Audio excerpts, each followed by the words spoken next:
Guys. So my project is going to be on Liebliebchen. It's a Schumann piece. Um, this piece doesn't, it's only about 38 measures long, so it's not very long. For me, it's only a page. In this version, it's a page and then a line. But um, yeah, it's really, really short, and it's just two verses. So I'd probably call the form just strophic. I wouldn't even say binary or anything, split it up. I honestly just think it's strophic. Um, and there's also barely any piano accompaniment, as you can see here.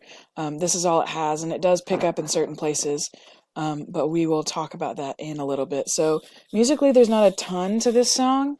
It's in the key of E minor, primarily, but in about measure 9, it starts putting in, yeah, about right here. It starts putting in chords that I've decided to call minor 5 of 3 chords. And then in measure 11, it transposes to E flat minor. And then it goes back to E minor in about measure 14 or 15 here. Um, it's kind of a strange thing, but I think it's all really drawing attention to the text and what it says there. So the English translation for the whole song, starting in the beginning, it's just, "Dear sweetheart, lay your little hand on the heart mine." This is literal, so it's kind of strange, but lay your hand on my heart. Hear how it pounds in the little chamber.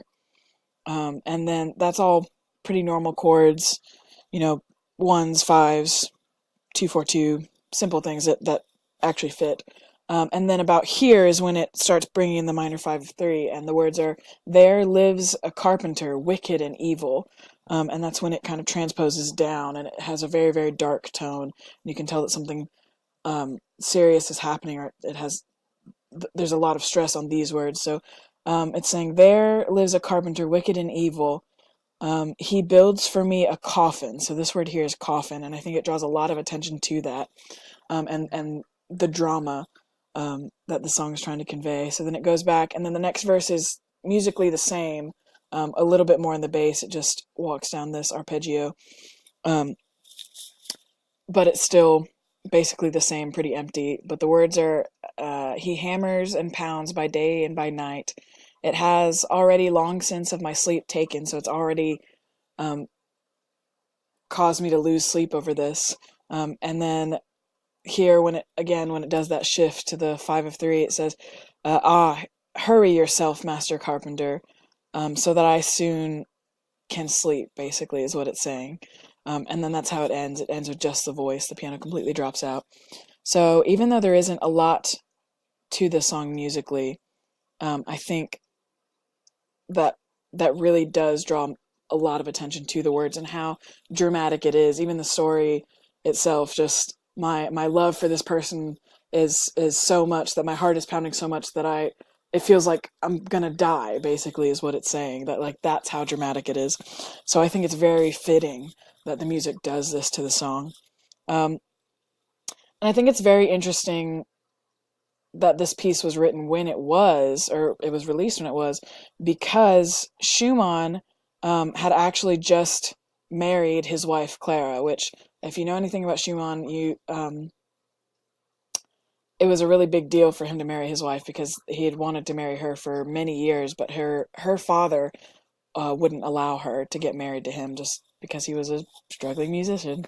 Um, and so it was kind of a big deal, and you would think that he would be rejoicing, but Schumann, in a lot of his works, was very dark and kind of morbid. So I think it is fitting that this is the way that he kind of expressed his love for his wife, was to say, like, "Oh, it's I love you so much that I want to die." Like, um, for Schumann, I think that was pretty interesting. So yeah, just a little bit about, he was a romantic composer. He went to school for law, but he dropped out to pursue music, and he wrote a lot of piano music, often for his wife Clara, who was a pianist. So again, I think it's really funny that he wrote so much piano music, but in this song, there's almost no piano accompaniment at all. It's so little. Um,